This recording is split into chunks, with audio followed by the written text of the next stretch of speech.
Hey guys, welcome back to another one of my videos. Like I said, here is the video uh, showing off the little homestead that we got here. It's not going to be too long. I just wanted to do a quick video while the sunshine was out. Clouds are going to start rolling in soon. We're expected to get between 6 and 18 inches of snow. Okay, so this is what I was talking about. This is the bottom part of the property. Chicken coop is here, and here's the greenhouse that we're going to be moving. There's a green tarp that's on top of the greenhouse because there's holes in it, and we're waiting for our new greenhouse cover to come in to replace this beat up, tore up one. Okay, so this is what we're going to be moving. It's about 20 feet long and about 12 feet wide, and we're going to dismantle this and just bring it right to the top of the hill over there, which I'll show you in a minute. This is the outdoor garden that I was talking about with the two raised garden beds. This garden bed is going to have the turmeric, and that one is going to have the potatoes. All along here is our asparagus bushes, and in the back over there is our raspberry and blueberry bushes, and right over here is the big plum tree that produces tons and tons of plums every year. Over here is the two compost bins that are ready to be emptied out and repurposed. And over here is a pear tree and another pear tree. This pear tree is the one that produced that little tiny pear last year, but that's it. And this one has not produced anything at all. Let's take a quick look inside the greenhouse. I have to be careful I'm stepping because the frost level is still pretty significant and the ground is very, very soft over here. Let's just show you the raised beds in here. Okay, so this is inside the greenhouse. In the wintertime, since we don't have enough storage here yet, we use this as storage. These are the 8-foot long, 2 feet wide raised garden beds that we bought. Each one of these is about $169 from our Tractor Supply. It's just filled with rich soil, and this is what we use to grow our vegetables. Okay.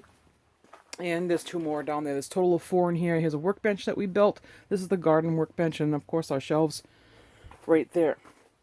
And I'm just going to scare the cat out of the dirt because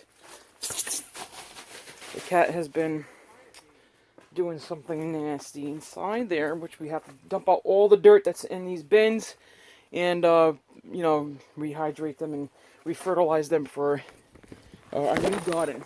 Okay? So apart from that, here's a chicken coop. I'm about to let the chickens out right now, and you can see the ground right here is all really soft still, and it's raised, and if you step in the wrong spot, you're gonna sink. Okay, I'll let the chickens out. I actually gotta collect my eggs too.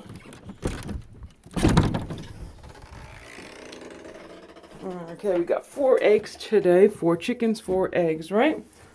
So here's our eggs. And here they are, the Rhode Island red hens.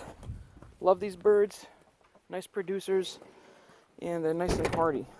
Okay, so this tree right here, this one right here, is another apple tree. It has not produced any fruit since we've had it. I'm thinking that it might be a pollinator of some sorts. Okay, so look at the ground right here. See the ground, how soft it is, and really unstable right now. So I just walk right up this part over here because this is all gravel that was laid down. Okay, so this is an apple tree right here. This produces apples every single year, Macintosh apples. All right. And then this is our crimson maple that we planted when we moved here. And that tree right there has a brand new maple tree that we planted last year. So just see that's the bottom of the property, okay? And this is the raised earth that is not quite settled down yet. All right, and this is where we're going to put the greenhouse. We're going to move the greenhouse right up here. It's nice and hard and firm between the dog kennel and our Amish office / building here. All right, so this swing set right here is going to end up going right down there, and that's where we plan on moving the greenhouse. And this storage shed too. By the way, the chicken coop down there and this storage shed both have to be painted this year. And these are the colors that we chose for it. It's a little bit redder than what it shows right here when it has its second coat. But both sheds have to be painted and stained in order to preserve the wood. Now this is where we're going to build the lean-to for our dry wood storage. And the plan is to build another lean-to over here on the side between those two windows right there for our garden utensil area. And there's my doggies, my shepherds. Okay, and right back down there, I can't get there yet, but right down there is the brook and the 10 acres of woods down there and the 2 deer stands.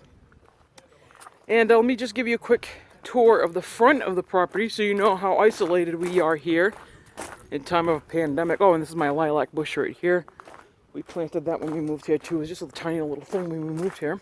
Okay, and here comes my cat again. My daughter shaved him. He was a big fluffy cat and she shaved him. Okay, so that's where my well is.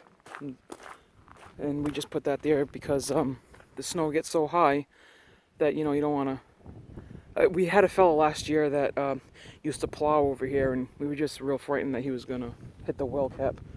Alright, so this is the front of the property. Okay? And this is my street. There is no one around. Totally isolated. And no neighbors or anything. I mean, there is neighbors, but they're way down there, almost at the corner to the right-hand side. And that mobile home right there, nobody lives there. There used to be someone that lived there when we moved here 10 years ago, but they were old, they got sick, went to a nursing home, and I guess they passed away. R.I.P. And these abrevieties that you see right here, these were not here. These were all planted. And when we got them, they were only 6 feet tall, and now they're like monstrosity. And there they are down there. I actually had my boys plant them. And this big tree right there, that is our cherry tree. The cherry tree produces tons and tons of cherries every year. I actually have a bunch of pictures of the big bowls of cherries that we got off this tree. And they're kind of like a sweet tart type of cherry because they're our northern cherry. And that's the type of fruit that they produce. But anyways, that's the casa, that's the homestead. That's the Maine homestead, folks. And we have a lot of work to do this spring when warmer weather starts, coming and all this snow is melted. We'll get things done. Well, I hope you like this video. If you have any suggestions for me on how to do things easier or any ideas or anything like that, please leave comments down below. Your opinions and your feedback does help, and it does matter. Anyways, thanks a lot, guys. I'll see you again soon. I'll make another one, probably tonight or something. I don't know. But peace out, and stay well and stay safe.